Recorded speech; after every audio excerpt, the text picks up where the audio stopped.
Welcome to this week's In Focus on Whitewater Community Television's WGTV Channel 11. I'm Eric Marsh, Executive Director of Whitewater Community Television. Glad you're able to join us for, hey, this isn't a Zoom conversation.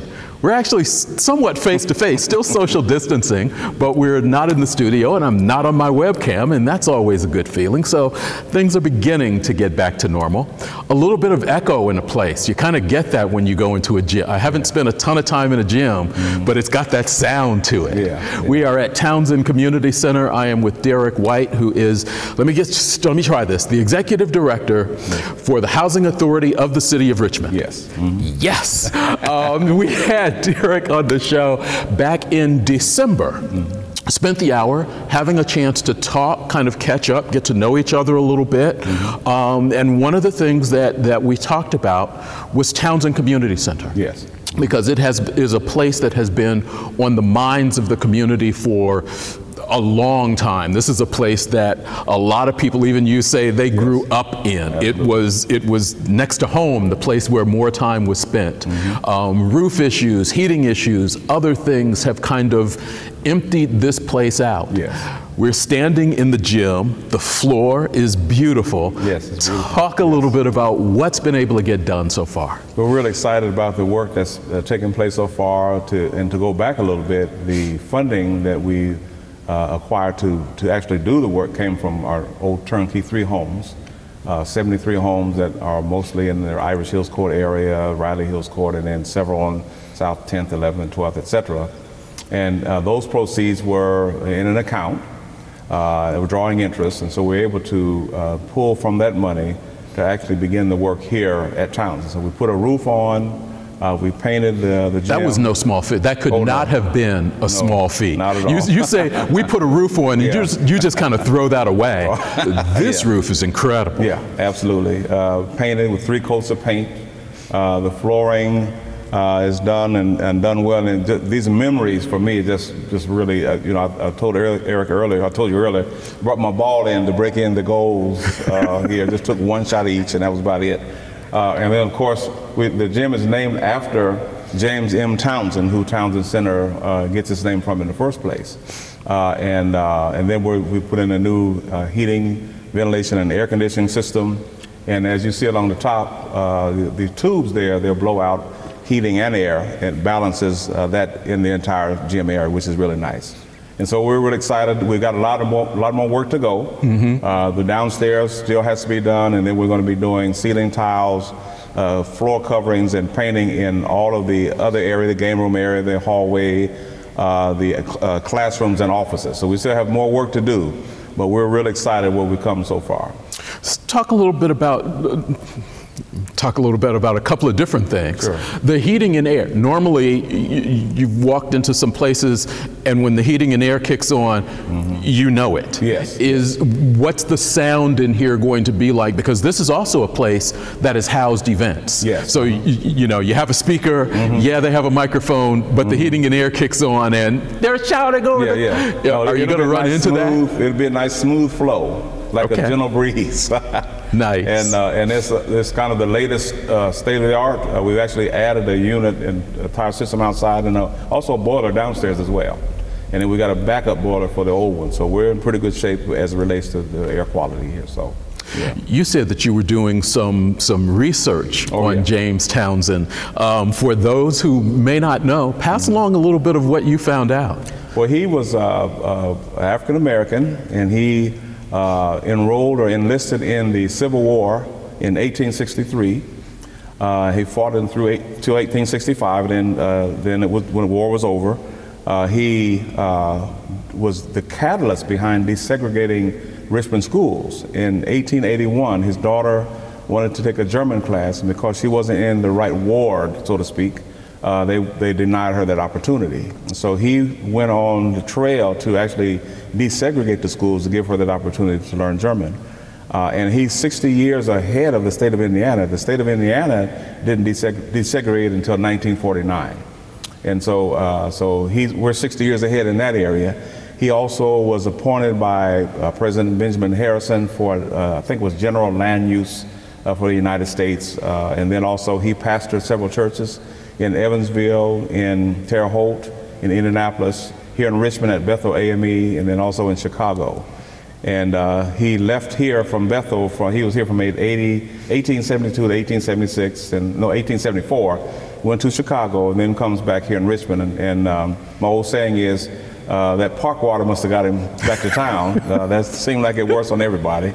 And but he died here. He lived in the 500 block of South 9th. He died in his home. They had a funeral in his home, and then he's buried now at the Earlham Cemetery. And his wife is buried with him as well. She died in 1923, but he left proceeds, if you will, to actually help start Townsend. And so that's where Townsend Community Center gets its namesake, is from him. The name is on the floor, and you're saying, now I'm looking at this floor and I think it's beautiful. You're saying you all didn't pull up the floor and put down a new floor. No. You just reconditioned the floor that was here. Yes, and this floor is 56 years old. Wow. 1964, this one. And it's just absolutely beautiful. There's a couple of areas where we had some damage that we've taken care of, but it just looks absolutely beautiful. I can't wait to hear the squeaking of the shoes. The shoes? The games, yeah. Talk about where Townsend Center goes from here. I know you talked about needing to do some renovation all throughout the building, new doors, security, things of that nature. Mm-hmm. What's your timetable? Are you trying to find, I know you know, there are agreements that have to be worked out, so you probably can't necessarily talk about some of the tenants, but are you talking about tenants, and what's the timetable for this building being part of the life and the restoration of the North End again? We're shooting for completion of the upstairs to be done hopefully by the fall. The other part downstairs may be a little longer because the potential tenant there has been affected by the COVID issue, and they've been kind of backed up several months from some work that they need to do there. So hopefully by the fall, at least the upstairs will be, the upstairs area will be completed, and the parking lot on the outside and the sidewalks on the south and west end of the property will be brand new as well. And then outside, you see a cement pad there. That's going to be for like a gazebo area, like a little picnic area for socialization and so forth. So, nice. And that's going to be done probably the next couple of months or so. Okay. Yeah. So as we get into the fall months, we'll be seeing a little bit more life rolling around here. Right. I assume that some of the thought process is there are a lot of kids who grew up in Townsend. I've heard about Townsend kids. Obviously, I was never one. I assume part of the thought process is whoever comes back in here kind of recreates that feeling, that the youth of Richmond have a place to come, and it may be 2 or 3 different tenants all doing different things, but a lot of them will be dealing with youth. Right, yes, absolutely. And that's key for us, and we're excited about that possibility because you hear so often about youth not having anything to do. Well, there'll be plenty to do with the tenants that we potentially will have in the building, so we're really excited about that. Great.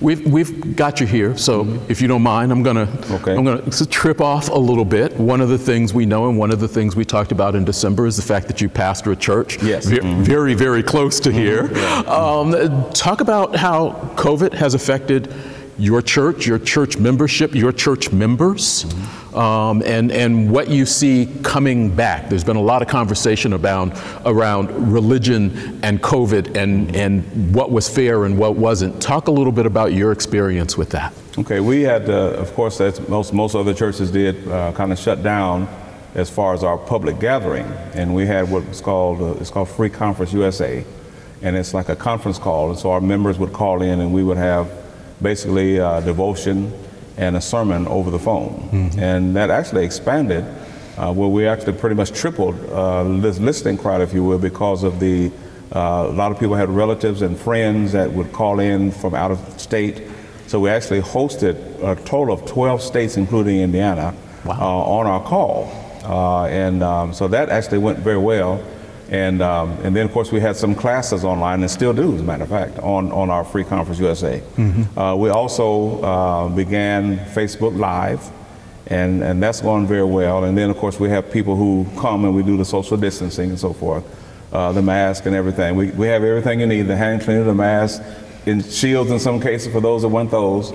And people are spread out pretty good. So it's worked out. We don't have the same number on a Sunday morning we normally do, but we're reaching more numerical wise. And so we've had to adjust. And then the other thing too is to try to encourage people to don't let fear override your faith, because people are more obedient to the virus than they are to God in some cases. And so we want to try to impress upon them to, there's still some things biblically we need to do, even with this virus going on. So. Such as, talk a little bit about that, because I've kind of broached this conversation with a couple of different people. Jeff Carter over at Bethany Theological Seminary, and will continue to, because there is talk that there may be another surge in the fall. Hopefully things don't get shut down. Right. But if things get bad, talk about as a religious leader, as a pastor of a church, needing to pay bills, having to pay a mortgage, all of that, how you balance the congregation coming together against doing what needs to be done to keep the congregation safe. I know government has decided how it's going to be done. But how is it decided within your house of worship? What we've done, and actually the Lord has blessed us very well to be able to maintain, we have what's called Givelify. It's an app on your phone or your computer, and it's basically 3 taps and boom, it's done. We also have what's called Tithely. And then others actually bring the Lord's tithes and offerings and drop it off at the church, or they send them in the mail.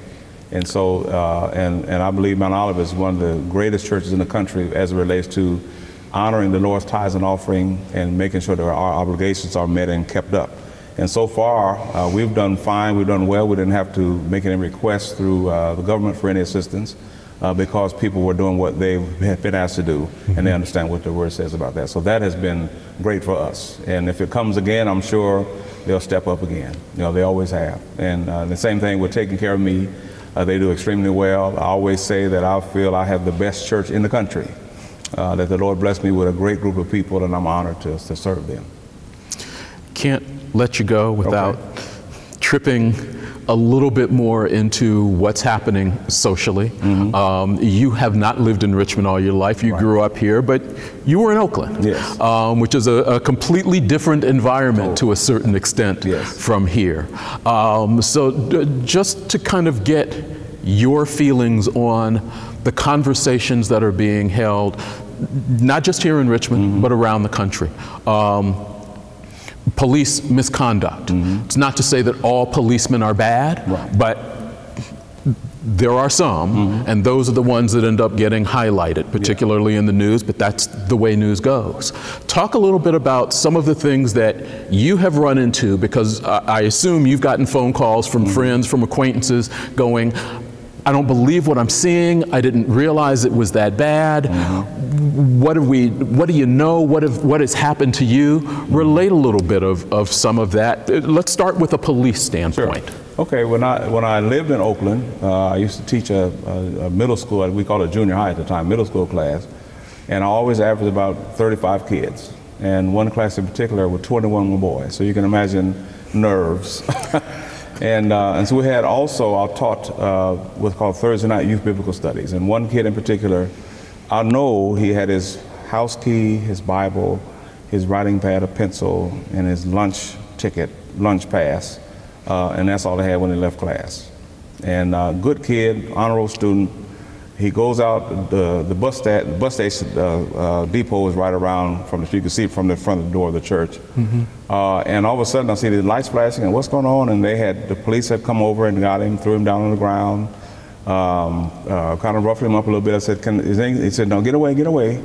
And kind of find out, they found on what they said they found. They said there were crack in his pocket. They reached in his pocket and they came out and said, are these yours? And he said, I don't know what they are. Yeah, and so he ended up having to do time as an adult in Santa Rita, as far as being like 17 years old, doing it in adult prison. So when he was able to talk with him, I said, what's going on? He says, man, I don't know. He said, it looked like chopped up buffering. He didn't know what crack was, but it was planted on him.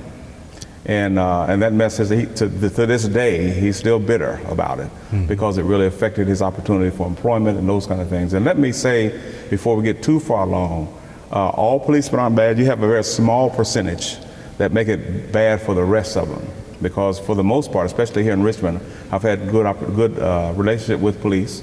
I think in one of my favorite, and he'll probably come by the office and say something, but Bobby Lips, who's retired now, I actually sent a letter to the chief, a commendation letter, because you get so many times where there's complaints, but not anything positive about it. So he's one among several others that are my favorites, actually. But in Oakland, it's a different story. And come to find out, the guys that actually arrested my student were part of what was discovered later as called the Gang of Four. And this Gang of Four would actually plant drugs on people. They would make deals with drug dealers to not bust them, but the drug dealers had to pay them. It went on, and finally got caught. And there were some 200-some guys that actually were released from jail that they had records and so forth and interactions with because of this.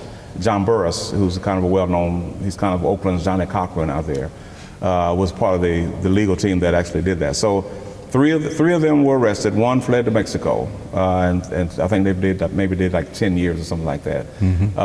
Then there are other times where in Oakland you call and you can forget somebody coming.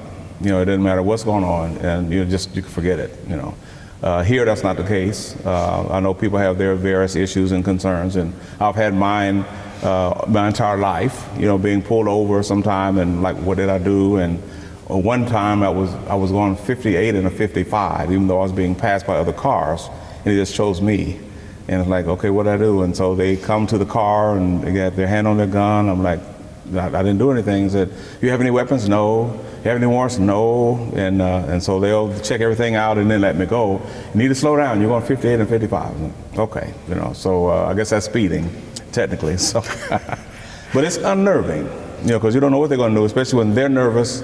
And you got a guy walking to your car looking like Barney Fife, you know, like. So it can be unnerving. You've seen it though beyond policing. Yes. As far as how race really dictates a lot of what happens, and you mentioned James Townsend's daughter wanting to take a German class.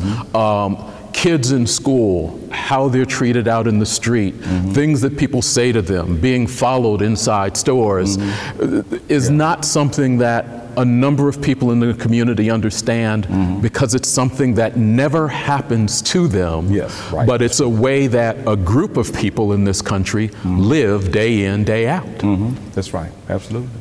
How do we communicate that to people who have never gone through it and have a hard time believing that's the America in which they live?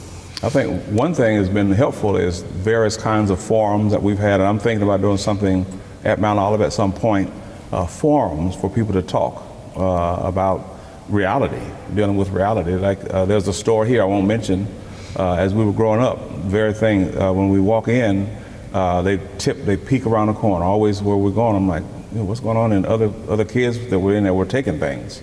And it's like, you know, but so that's what I'm just talking about with there. But I think communication is the key, and then teaching children, like I teach mine, to not react but to respond, because sometimes what happens, people want to react to stuff, and now that you have this various movements going on, that doesn't give the people who've been victimized a license to go out and just start cutting up, you know, because that doesn't help anything. But it's about responding and not reacting. And when people can respond, then you're able to talk and communicate one to the other to get whatever issue it is resolved. And to have mutual respect. You may not like a person, but you ought to respect that person. Are the young people that you have a chance to interact with farther ahead in this conversation than people around our age, or are they just as idealistic now as we were at a younger age, where we said, okay, this is all going to go away in our lifetime, and here we are still fighting this? Can we move this beyond a conversation into something that makes this more about whether you can, as opposed to no, because of how you look, you can't?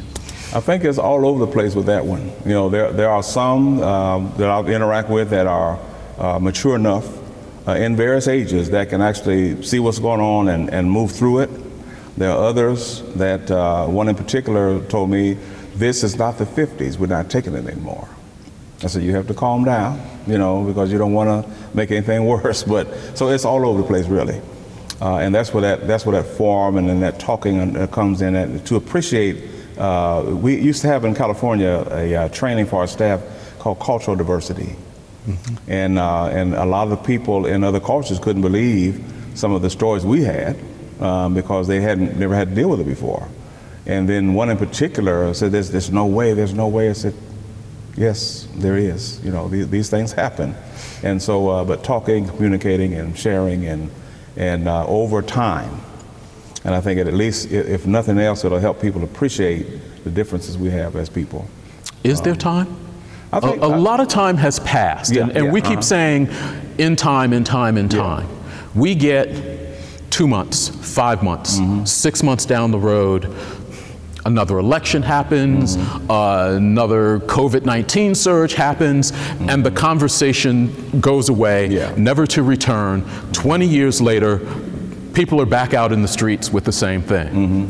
What's the catalyst behind keeping the conversation going and getting people to understand that this is not just about people who look like us, but this is about the United States of America literally as a whole, that everybody elevates. When those at the bottom elevate, those at the top continue to elevate too. So this is, how do we make everybody better? Right. And that's where, again, including time, being consistent in whether it be forums or whatever we're going to have, being consistent in being there over a period of time, you know, as far as talking or whatever's going to be taking place, learning to appreciate differences in whatever way over time. And I think you know, when there's consistent communication and understanding with people on various levels in the community, I think that's what's going to make a difference. I can't shoot worth anything, but I'm looking forward to bouncing the ball in here just for fun. Oh no, there's a camera in here, so if there was a ball, I wouldn't touch it. Trust me, I haven't taken a shot in a long time. Derek White, I appreciate the time. Hopefully when more of this gets done, you'll invite us back in. We'll continue to update the community, and obviously when there's the big ribbon cutting with the building wrapped in red, we definitely want to be here. Great. I appreciate the time. Thank you so much, appreciate it.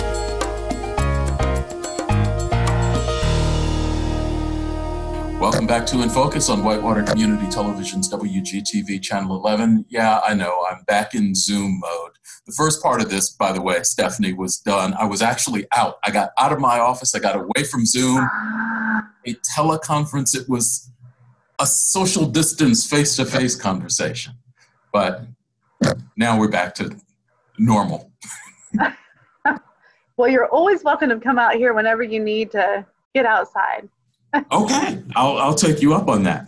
Steph McCurdy, if you don't know, is the program and volunteer coordinator for Cope Environmental Center, which is why she's inviting me to get out into the acreage, the wide open spaces, I don't know. What do you all have out there as far as acreage anyway? We have 134 acres, around 3 to 4 miles of trails. The trails are open dawn to dusk, 7 days a week, 365 days a year. So you feel the need to come for a walk, you just come on out. We have trail maps at the trailheads, and we love having people hike out here. So much to see and do. So literally, seriously, any day of the year, I don't have to be a member, I can just come and walk the trails? Free and open to the public every day of the year. Sweet, okay. Yeah. I'll have to mark that one down. Yeah. We're going to talk about a couple of things while I have you here. Not to start off by getting you in trouble, but you're actually adjusting to a new boss. There's a new executive director for Cope Environmental Center as of really just the first of this month, I think, right? Right. She is on her third week here at the Cope Environmental Center, and her name is Karen Hostetter. She comes to us from Colorado. She lived in Denver, and she is relocating to the Richmond Centerville area. So if you guys happen to see her out, make sure you welcome her to town. Give her a big Richmond welcome. She is a graduate from Erland College. She actually had Jim as a professor while she was in college. So she is not new to the Cope experience, but is new to the Cope Environmental Center because she's been living in Colorado for the past 20-some years.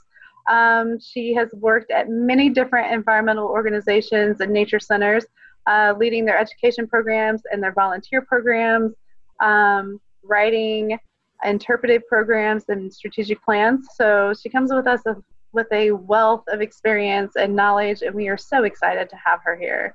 And looking forward to seeing, with every new executive director and new boss, there's changes and improvements and new plans and new things. So looking forward to seeing what she's bringing to the table and going to help us develop here.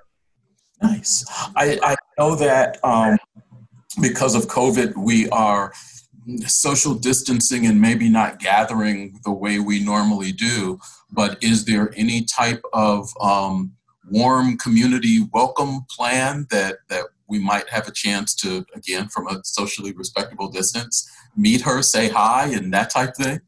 Of course. We are planning a s'mores social. So instead of an ice cream social, it's a s'more social. S'mores social. S'mores, yeah. We'll have a campfire and some chocolate and marshmallows and some fun. It's on July 15th from 7 to 9 p.m. So just stop on out anytime during that time and make yourself some s'mores. Say hello to Karen, welcome her to town, and you can become reacquainted with the Cope Center if you haven't been here for a while. See our new building, and that's where you are doing this from. And I know a number of people have had the opportunity to be in that building, but there's still a number of people in the community who probably haven't. Talk a little bit about the room you are in and just a little bit about the building for those who may not be aware. All right. Well, we are in year 3. We have built the Sustainability Education Center, which is part of the Living Building Challenge program, which is based out of New England. The Living Building Challenge program promotes buildings that are beautiful and environmentally friendly and completely sustainable. So everything in this building has been designed with sustainability in mind and making sure that we use the minimal amount of natural resources. So this building is net zero energy, it's net zero water, and we are striving for net zero waste as well. We produce all of the electricity for this building with our solar panels, and in fact produce about 30% more electricity per year than what we use inside the building. And that electricity is fed back into our electrical grid and used by Whitewater Valley RMC to power the houses that are around the Cope Environmental Center. We measure every drop of water that comes into the building and every drop of water that goes out. We've measured the amount of rainfall that falls on our building site, which is 5 acres, and we have to use less water per year than what falls naturally by the rain clouds on our site. So we measure our water. Wet weather. Thank goodness. But in drought years, that's where a challenge comes in. Sure. We recycle everything we can possibly recycle. We compost everything we can possibly compost. And then we have, of course, some things that go to landfill here and there. So a completely environmentally friendly and sustainable building. There is a red list of materials. Every material in this building had to be vetted to make sure that there was no poisonous ingredients in any of the materials or any carcinogens in any of the materials. So our cement had to be specially formulated because most cement is made with formaldehyde, and formaldehyde is a known carcinogen. So there's a lot of materials in here that had to be redesigned or especially procured for this building to work. But the red list of materials and that we can have inside the building and use inside of the building. So no harsh cleaners kind of a thing inside of here. We have lots and lots of windows, which if you've been out here, you know that in that part of the building, that's where the windows are. I'm in the classroom. So we still have a lot of windows in here, but not the same wall of windows in the rest of the building. But the windows let in the natural light, helps us with our heating and cooling. And then we grow a lot of plants out in front of the windows to help with our air quality, and also some plants for food. So there's some lettuce and herbs and some tomatoes growing in front of the windows right now. Oh, cool. What kind of things do you all do inside the classroom? What type of classes are you holding there? Right. So the classroom we use a lot for our toddler time programs. If you've been out here, our small groups, we can hold about 35 kids inside this classroom to do different activities with them. So most of the programs inside here, there are basic traditional programs that we do at COPE: animals, plants, wetlands, our reptiles and amphibians. We can come in here and we can talk about them and do different experiments or activities in the classroom. Cool. And then we keep our program friends in here. So we have a couple snakes, turtles, salamanders, frogs, you've got a zoo cockroach. Zoo. You're not hoping those get out, are you? Most of them don't bother me. The snakes bother me a little bit, but the rest of them, they don't bother me. Okay. We're talking with Stephanie McCurdy, Program and Volunteer Coordinator at COPE Environmental Center. You all have had, through this month, some virtual experience camps that various age groups could sign up for, 1st through 3rd grade, some pre-K. What was the idea behind the virtual, and when did you decide to do that? Well, our summer camps are a tradition here at the COPE Environmental Center, and there's a lot of families who come every single year after year, and experience everything that COPE has to offer in terms of our grounds and facilities and education programs. And not being able to do camp this year was very heartbreaking for all of us involved. I think the campers as well as staff, because we look forward to that time in the summer when we have those kids here for a week at a time. We really get to know them. A lot of our campers come back every single year, and they come back multiple times per the summer. And it's incredibly quiet around here right now. So we wanted to be able to offer a camp experience for the kids, knowing that they couldn't come out here and participate in our traditional camp. At the time we were, all of that had to be made, decisions had to be made in March and April. So we decided we would do a virtual camp experience where we would send you everything that you normally would do at camp in a box. All of your craft activities, your exploration activities, experiments, all of that would be a camp in a box kit that you would get with instructions on how to do it, and then links to videos to kind of walk you through the steps of some of the activities on or in your camp in a box. So we've been really excited to offer those to the kids and to hear their feedback and have them participate with us maybe in a different way than what they're used to. And, want them all to know that next summer we're planning on having everybody back for a traditional camp, that this is just a one-time thing, right? Yeah. But the traditional camp experience are still going to try to have, and I'm sure that came with a lot of conversation, that came with a lot of thought, that's going to come with a lot of work. But talk about for July, what your traditional camps are, what they look like, what parents need to know. Okay, so we are going to do traditional camps during the month of July. We're going to do a small group. So normally we have 20 campers. This year we're going to have, depending upon the age group, 8 to 10 campers with our 2 program leaders. The campers will need to be wearing masks, and we will encourage their physical distancing. We want them to still be social with each other, but physically they need to stay 6 feet apart or more. The camps will be all outdoors. They will meet on the south side of the property, so they won't be in this building. And that is to eliminate touch points. If they're all outside on the south side of the property, they're not touching as many door handles. They're not touching as many different things that might be able to transmit the virus. We are going to disinfect everything we can possibly disinfect in between the programs and during the day, and provide them with materials that they need to stay safe as well. So, just by being out here, their kids are inherently at risk, but we're hoping that we can minimize as much of that risk as possible. And we're committed to keeping both our staff and your kids safe. You talked about, we were kind of having a conversation, and you talked about it. It's almost a throwback with everything being outside, around picnic tables, that type of thing. Yeah, when the Cope Environmental Center was first started way back in 1992, they offered summer programs for the first time in 1996. And just by some fluke of nature, I was one of their very first summer program interns. So I taught the very first summer of summer programs at the south side of the property in the old classroom that also doubled as our office. So we were only in there if it rained. And when you showed up in the morning and met at the picnic tables, you stayed outside the whole time.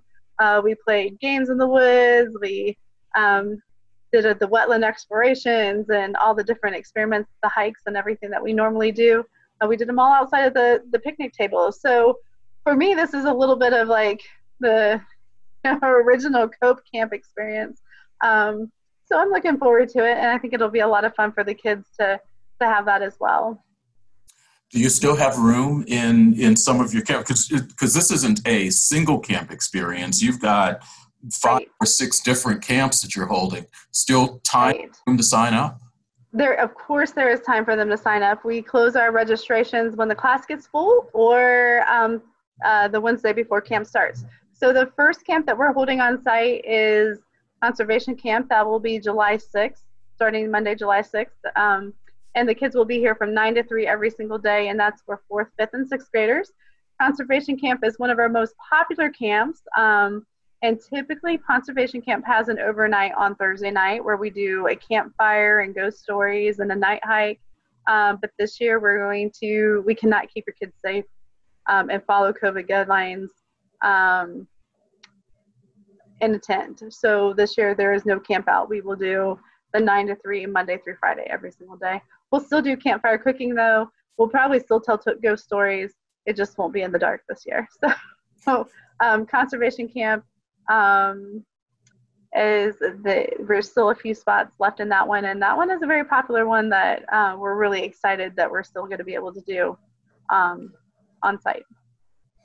And then the following week, we move into Crafty Caterpillars and Puddle Stompers, and those are for our very littlest explorers, our preschoolers and our kindergartners. And that's just kind of an introduction to being outside and in nature and different shapes and colors and textures, and just having them become more aware with habitats and discovering the little like microenvironments. So think a magnifying glass and looking at, a bug and how many legs does it have versus a worm, and does it have legs, and centipedes and caterpillars, and looking at the littler things going on out there. Then we have Wilderness Survival. Wilderness Survival, that's it. So that one is for our high school students, junior high and high school students. It's a little bit more involved than Conservation Camp. We teach them survival skills, teach them how to fish, we teach them how to cook their fish, we teach them different ways that maybe if they were dropped in the woods, they could survive for a couple hours on their own. And then that one traditionally had an overnight too, but there's no overnight for that one, so we'll do the last night challenge, the survival challenge on the last day. And then we have Eco Superheroes we don't have Off the Grid, which is Off the Grid. Sustainability and Who Lives class. in the Forest. And Who Lives in the Forest, that's for 1st and 3rd graders. And Off the Grid, we'll do some solar cooking, talk about how to be more sustainable in your daily life, which we cover in a lot of the classes, but this will be a really in-depth look into sustainability. And then Who Lives in the Forest is looking at habitats and animals, and probably see if we can't have a guest speaker that week who brings in her pet possum from Animal Care Alliance. So we can come up with that. If someone wants to follow through, get registered, how do they find you, reach you, connect with you, register, that type of thing? Can't talk, but you can give them all the other information. We have www.copeenvironmental.org is our website, so you can always visit our website, and you can see our summer program link there. You can call us on the phone, 855-3188, and we can help you over the phone. We can walk you through the different programs we have, and you can register over the phone, or you can register online. You're watching In Focus on Whitewater Community Television's WGTV Channel 11. We're spending some time with Stephanie McCurdy, Program and Volunteer Coordinator for Cope Environmental Centers. Do me a favor, tell me a little bit about the Wild Wednesday videos that I've been finding on YouTube. What kind of, what started that process? So I've been doing environmental education for 20 years, and I absolutely love being outside and being in nature. And even though we've been on quarantine, I haven't actually stayed inside. I'm outside all the time, and I love sharing all my nature knowledge with everyone. So the Wild Wednesdays was just a way for us to stay connected with the community, and for me to fulfill that need of sharing nature information. So you've had some help on a couple of those, I think, though, haven't you? Yeah, so a lot of times my helpers are my kids, my 17-year-old and my 14-year-old. They get to help me not just record them. Sometimes they're in them, and then my 13-year-old, 14-year-old, she helps me edit them and tells me how to work at the iPhone and iMovie, because of course I'm not that technologically savvy. I prefer to hang out with the trees, not with the computer and TikTok. So she's been a lifesaver for me. Talk about and again, we were talking beforehand, talk about who's helping with some of these summer classes, because I think that's been a great find for you all. Yeah, so we have Jerry Richmond. He's coming back for his second year of helping lead our summer programs. Jerry used to be a professor of biology at IU East, and he came to us last summer. He was really interested in helping us educate the kids and working with our summer programs, and we were thrilled to have him with this vast experience. He's led college kids on classes in Belize and Costa Rica, and he used to lead a 3-week camping hiking trip through the Appalachian Mountains, or on the Appalachian Trail. So comes with a huge amount of knowledge and a strong ability to teach kids to develop their love of nature. So he's been a great find and a lot of fun to have here. Nice. True Camp Experience, taking place starting in July. They can reach you all, copeenvironmental.org, or they can call 855-3188. Obviously, check out your website, copeenvironmental.org. And meet the new director is I want to say 15th of July, but help me with that again. July 15th from 7 to 9 p.m. And that's the S'mores Social, so definitely want to try to catch that. Yeah. What haven't I given you a chance to talk about that you want to make sure that people know as far as COPE is concerned? Well, I think as we are starting to reopen or come out of quarantine and reopen as a community, one of the things we've all noticed is that mental health is big, and quarantine has been hard for all of us, and getting outside makes a huge difference. So come on out and hike with us, come out and say hi to us. And then if you have program needs, let us know.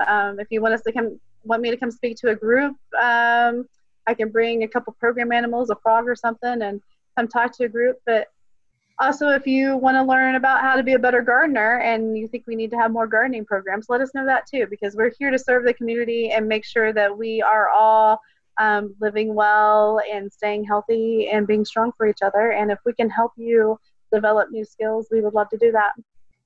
And Stephanie can talk about a lot of different things. As a matter of fact, she was in a video that our intern this past year did on maple syrup.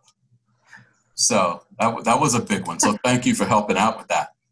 Right. We do maple syrup every February. This year, because it was such a wet year, we had an incredible amount of sap. We collected over 400 gallons of maple syrup sap. So we were able to make about 9 gallons of syrup, which for us is huge. Normally we only make about 2 to 3 gallons of syrup because we don't have that much sap. Wow. So you all from a normal of 2 to 3 to close to 9? Yeah. So I spent an awful lot of time because, we're boiling down that sap, and then all of a sudden we go on quarantine, and my volunteers, who were all men over the age of 60, were not able to come out and help me anymore. So my beautiful children, who probably in 20 years from now will have these really great memories, but right now they're like, my mom made us do everything. They were the ones that sat in the sap house and helped me make maple syrup for hours. Hey, you made them some really good pancakes to go with that maple syrup, right? I did. It takes about 18 hours to boil down 40 gallons of sap into 1 gallon of syrup. So a lot of hours. Oh, a lot of hours. Stephanie McCurdy, Program and Volunteer Coordinator, Cope Environmental Center. Thank you very much for the time. I appreciate it. Thank you for having me.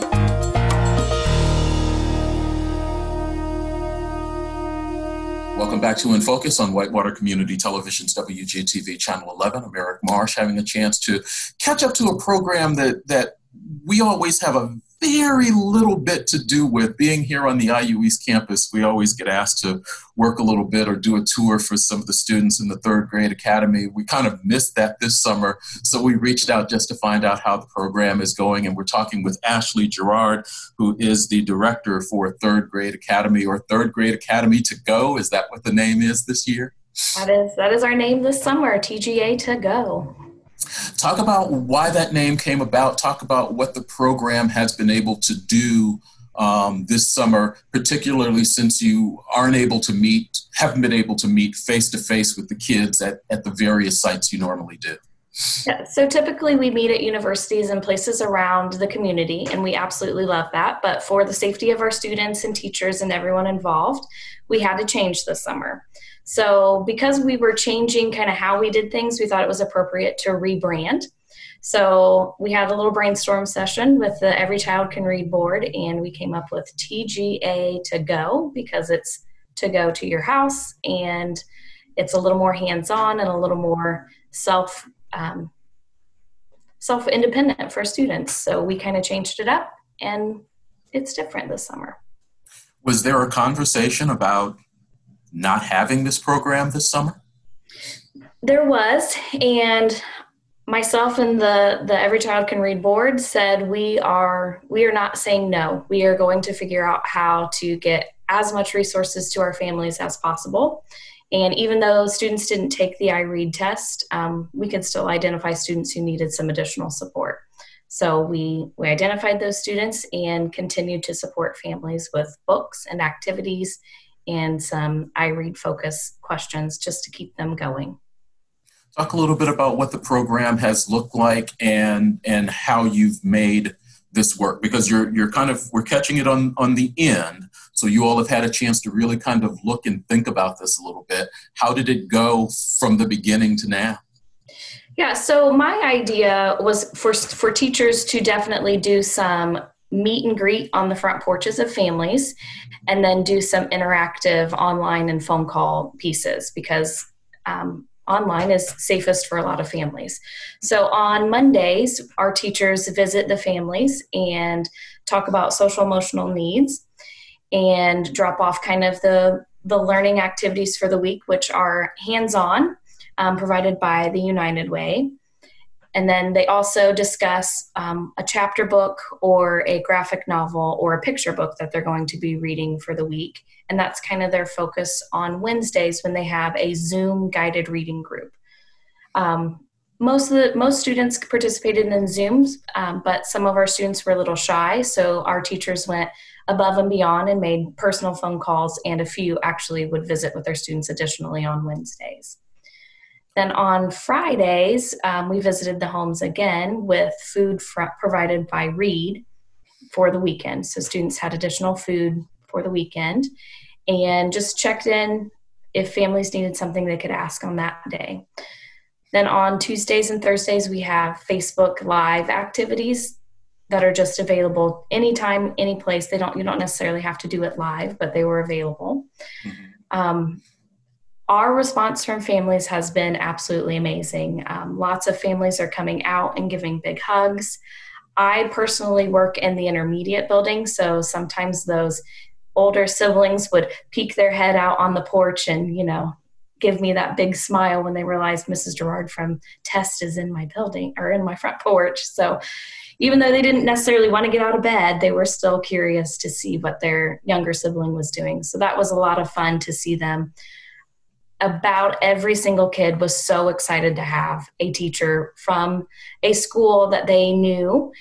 We do have a few that don't have a teacher that they know, but they at least have become familiar with them over the summer and feel safe asking for help or asking for support. What was the response from teachers when you came to them with this idea and really wanted them to get involved in this more virtual type of learning for them? Yeah, so we have 10 teachers typically, and this summer we dropped down to 8. So a few were a little like, oh, I'm nervous about doing a lot of online stuff, and I'm nervous about going to houses, which I 100% understand. Sure. So we were down to 8 teachers, and when I told them what we were doing and I kind of set some guidelines, here's kind of the parameters, they loved it and were like, this is awesome. They were so thankful that I wasn't just saying we're not going to have the program at all this summer. So they're willing to go out and serve their students in the best way they see fit. I think it's great. Talk about that partnership with the United Way. You've mentioned them a couple of times and some of the things that they've been able to provide. How did that collaboration work out, and is it something that can continue to grow? I assume teachers are creative people. Yes. I think by nature. So to see how things can get done differently has probably opened eyes all the way around the process. Yeah, so Leslie Bolser was kind of the lead person on connecting the two programs. She actually was in the early discussions when we were talking about kind of going more virtual, and she said, hey, we could help teachers by creating some of those hands-on activities so they don't have to go buy all that stuff to put together. And then every kid is kind of doing the same activity, and it unites the program. Even though they can't see each other, they're all kind of doing the same activities. Whereas in the past, teachers would kind of be on little islands creating all this stuff on their own and then come together at the end and share all the great things they did. So now it was a little different. We created a universal program for everyone to do, and then where teachers went with it individually, kind of highlights on Facebook and sharing out. Now, in the future, I hope United Way will continue to support us, and I can't imagine that they wouldn't, and just help our teachers with those hands-on activities, because it's been great.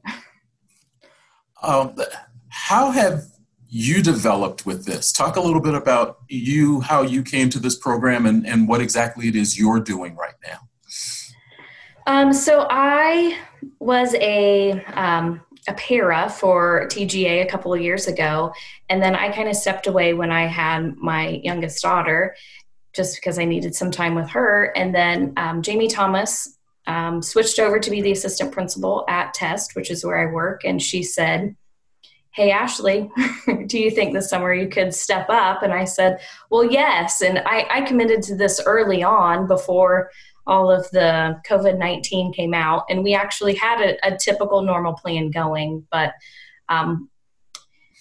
middle of April, it was pretty clear we weren't going to be going back to school. And then by the end of April, it was pretty clear we weren't going to be able to gather really in any places. So busing wouldn't be possible, right, and then gathering in locations wouldn't be possible. And that's when we really started thinking fast and quick and in a hurry to come up with the plan that we're kind of following now. You're wrapping this up. You haven't been able to do a lot face-to-face, but your wrap-up is coming up. And you are going to try to do a face-to-face thing based on where the state is. Talk about how the kids kind of get to wrap this program up this year. So families have been really meeting from June 1st to this Friday, June 26th. And then July 1st, we're having our celebration. Typically, the celebration is held like kind of a graduation style where kids will walk across the stage. We thought we needed a little more social distancing to kind of meet those protocols. So we chose Glen Miller Park, Roosevelt Hill, and we're going to use the band shell as our background. So students will still get the opportunity to kind of come up and walk across a stage, see their families, and celebrate. And then we are also still giving away 2 bikes for kids who were participating every week and talking with their teachers and doing all the typical things required for the program. We're down to our last couple of minutes. I want to give you a chance to tell the community whatever it is you feel they need to know about Third Grade Academy, about the program, about teaching, about instruction, about getting through the rest of this summer, whatever it is that you want to kick out there as an instructional coach. So we Third Grade Academy kind of had 2 different focuses this summer. One was that students actually love reading. So we really tried to pick books that would inspire the love of reading. And then the second thing is talking about those social emotional learning needs. So we focused on anxiety, kindness, confidence, and anger. So a lot of our students are dealing with anxiety of not knowing when or how things are going to happen in the future. Kindness is always important. And then confidence, we had an entire week of like superheroes and graphic novels.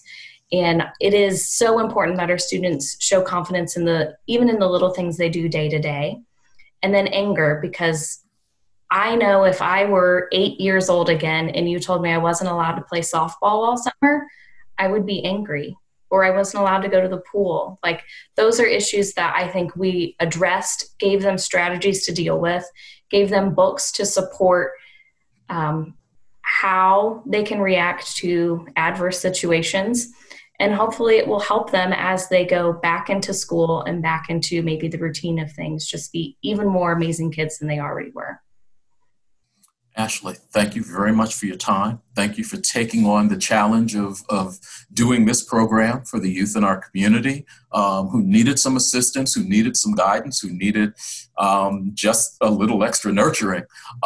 Thank you. And to your teachers and to the board for agreeing to step up and do this. Thank you for giving me the opportunity to share with our community. We greatly appreciate it. Always. Thank you for watching this week's In Focus on Whitewater Community Television's WGTV Channel 11. As always, I wish you well.